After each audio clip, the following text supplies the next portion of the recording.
Pierre Palmade a changé de lieu. L'humoriste de 54 ans se trouvait hospitalisé à l'hôpital du Kremlin-Bicêtre depuis son accident sur une route de Seine-et-Marne, vendredi 10 février.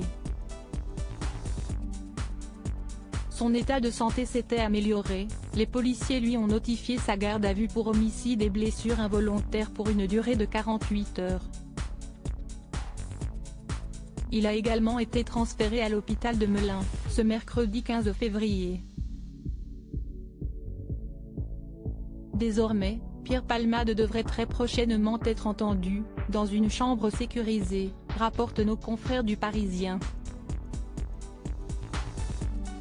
Selon le Parisien, le très proche ami de Muriel Robin souffrirait de plusieurs côtes cassées. Il se trouve dans une unité médicalisée où il pourra répondre aux interrogations des enquêteurs. Dans sa chambre, qui serait gardée par des policiers 24 heures sur 24, il aura très peu de contact avec l'extérieur. Et pour cause, les fenêtres sont impossibles à ouvrir et la porte d'entrée est fermée à clé. Selon nos confrères, seule son avocate a la possibilité de rentrer dans la chambre sécurisée et ainsi échanger avec son client. Pierre Palmade, Muriel Robin, Michel Larocque, Véronique Sanson. Les femmes de Savier, les deux passagers placés en garde à vue 5 jours après le drame, l'enquête progresse. Mercredi 15 février, Pierre Palmade n'a pas été le seul protagoniste à être mis en garde à vue.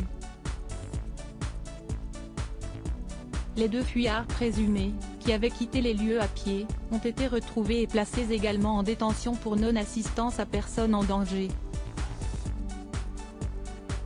D'après le Parisien, l'un serait âgé de 34 ans, d'origine marocaine et en situation irrégulière en France. L'autre individu, de 33 ans, s'est lui-même rendu au commissariat de Melun.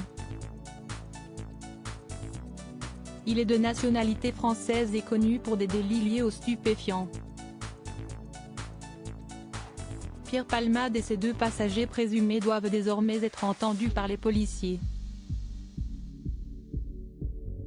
Par la suite, l'humoriste de 54 ans pourrait être mis en examen, voire placé en détention provisoire. Crédit photo, Coadic Guirec.